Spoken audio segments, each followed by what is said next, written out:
Michael Burry dumps all of his stocks except for one. What should that tell us about what's coming in the market? So, for historical reference, if you don't know who Michael Burry is, if you haven't watched the movie The Big Short, you should. Very, very In good. times. He's the one that made billions of dollars shorting the market in 2008 Hmm. for the housing crash. So, he became legendary for that situation. And now, obviously, anytime that he speaks, people take it very seriously because of what happened in 2008. So he's, I guess, predicting that a very, very cold winter in stocks is coming. We've Hmm. had a nice little rebound the last week or two, but Take he's that he's bounce. he's not feeling it. So what's the deal with Yeah. this? So yeah, I'm gonna let you just. I just want to like frame this up, right? So Right. there was 13 positions that Scion had. That's the group that his firm, right? They had Hmm. 13 stocks that they invested in. Google was one of them. They sold that off. Meta was one. They sold that off. The one that they did keep is called Geo Group. You ever Hmm. heard of Geo Group? Ever heard of it, Yeah. Sean? Geo Group is a Florida-based company that invests and operates private prisons. Hmm. So they bought over $3 million in shares of the Geo Group, and since then that stock has gone up 12%, which is interesting. Out of everything to sell off, I mean, you had Fortune 100, like Google, Alphabet. You had Alphabet and you had Meta, which is another top 10 as far as market cap. But you let those go, and you kept the company that invests in private prisons. And if you ever, I mean, we've talked about this in detail Hmm. about the impact that private prisons have on our communities for sure, and how they profit off of making prisoners. So that's interesting. I'll let you I go in. mean, I'll finish it up. yeah. The reason. Well, let's address the private prison thing. I'm anti-investing in prison. I don't care how much money is involved. I would never invest in the sector. The reason why they did though is because it's an indication of who's going to be in office when election cycles turn over. So if you talk to anybody politically, they're pretty much telling you like, hey, these next 3 to 4 years, politically the landscape is going to change very aggressively and very fast. But the reason why he sold off Meta, he also had an Apple short that he got rid of. Now we're just in the middle. It's not an ideal time to initiate any buys. So if you're looking to put capital to use right now, things aren't low enough to buy. They're not high enough to short. So we kind of just ride in the middle. But since crime is going up, we're going to have a change politically. Hate to say it, I don't see how Biden could win re-election unless The Rock runs with him and the current VP sits down.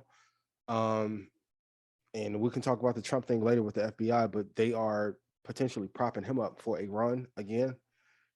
Things are going to change very fast, and that's why I'm saying now if China collapses on top of that next year, which I know some of you gonna be like I'm a conspiracy theorist, but home sales are down 28.6% in China. Private investment homes are down 12.3%. So if home sales are down 28%, and I know everybody on Instagram, every realtor is telling you the market's still going up. No, it's not. China is our parent. So if they have the flu financially, we're going to get pneumonia next year or COVID 25, right? And things are going to be bad. And we're going to go through a period for maybe 2 or 3 years where it feels like 99 through 2001, 2002 all over again, where we're just floating up and down and we're not having any breakout movement.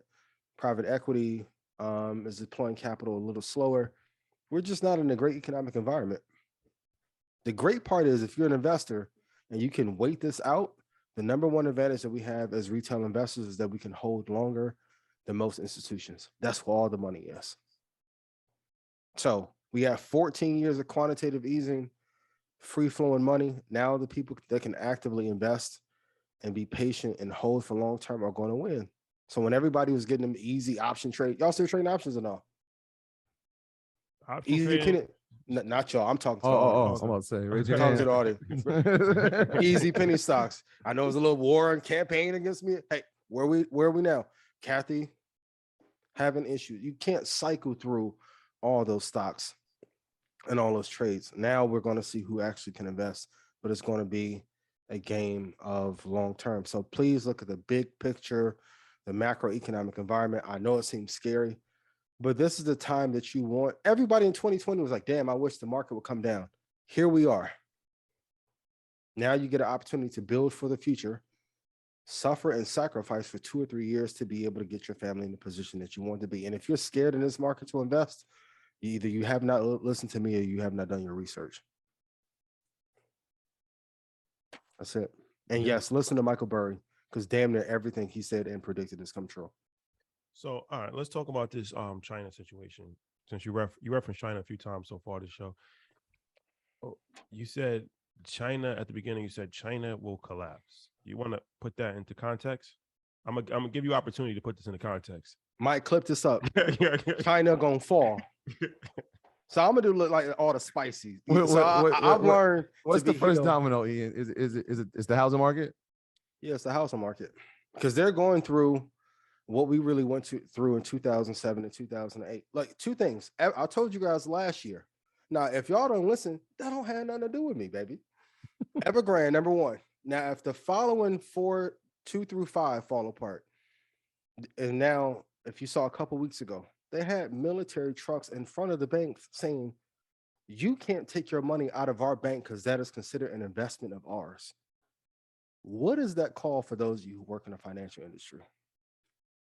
So now if you can't withdraw money and the real estate market is soft, to say the least, and then you got SoftBank, who was throwing money around like they were spending money in Magic City into all these startups, and most of them didn't do well. What does that tell you? They went through a cycle of growth, of grandeur, how we went through in 2007 and 2008, and now they're going to pay the price. And now, because they own a lot of our debt and intellectual property, we are going to feel it as well. So I know people are not going to agree. My job is to not tell you what you want to hear. My job is to tell you the truth. And let's be very honest. Put yes in chat if you've heard me say crazy stuff like this before every hedge fund, before Buffett, and then 3 months later, it's like, yeah, this is why the market is falling. You'll make a lot more. Just listen. I'm gonna be real. Just listen to what I tell you. If not, the people who say that I'm wrong, tell them to put some money in your pocket. If I made you money, let me get yes in chat. We're gonna end all debating. I know everybody want a debate show and y'all want to do $1 million worth of game stock edition. No. It's a big show here. The big show. The big show. The biggest. I clip this up. The big show. Okay. Hot take. Ian. It's data-based. Evergrande is bigger. But when you say collapse, yeah, I mean, what do you actually mean by collapse? Because that's a very Ian. This is something, Ian. This is China, bro. This is the world's strongest economy in the next 10 years. This isn't just a regular country. This is China. Mathematically, if a country or any entity, like at what point, how much risk and how much leverage can you use before it has negative ramifications on your GDP or on your business? There's no business that is too big to fail. No country. We see it with our country right now. That's true. America's Hulk Hogan right now. Last night, Ric Flair. Woo. It's your boy. Was that in the 80s? Not right now. Hanging on by a thread. If we took Apple away, Microsoft, Google, man, we'll be third world country. It's scary. But when you miss third world country? Take Apple and Microsoft and Google out of our economy. That's top 4 in the world, though. I mean, what is the GDP? Someone put it in chat. What's the market cap of Apple, Microsoft, and Google? Subtract that from the GDP. What percentage of GDP do those 3 companies add to our economy? Is America better now than it was even 20 years ago? Those are all billion-dollar companies. Well, that's like saying if you take LeBron James and Kyrie Irving and Steph Curry away from the NBA. I mean, if you take the best, yeah, of course. Like that's but look at it like this: the rest of the S&P is Eric Snow's. Shout out to Eric Snow. Eric Snow cousins. I don't want no issue. I'm just saying. Shout out to Eric Snow. Shout out to Eric Snow. Like they're okay. Even when we get to talking about Bitcoin, Ethereum, Algorand, XRP, these are coins. Like these are There's been more innovation in the coin market in the last 5 years than there's been innovation in corporate America in the last 50. Even Tesla, without Elon, Tesla's a cute Ford. He's the driving force behind it. If Vitalik ran Tesla, nobody would want a Tesla. Yes or no? Yes. I know everybody thinks these are hot takes. Listen, go and Josh will say the same shit, and people will be like, "Oh my god, it was genius!" Oh my god, yo, just take this shit as law. I'm here to help. 51st law right here. So I mean the ramifications, right? I mean, obviously too big to fail. So I'm thinking like, obviously we saw what happened when we had economic downturn. The government does whatever it takes. Yeah. I'm assuming, I mean, from China, they would probably do the same. But I know most people are wondering, like, obviously their housing market, how's it going to affect ours directly?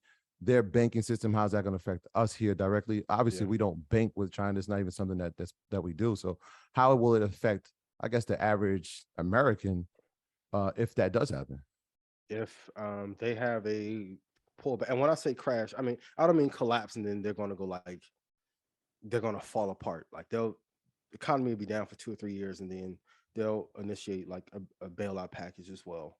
And then things will be fine. So I don't mean like they're going to collapse and then fucking fall into the ocean. My graduates from my school being Forbes, bag drop. Bag drop. A mic drop, bag drop. Bag drop.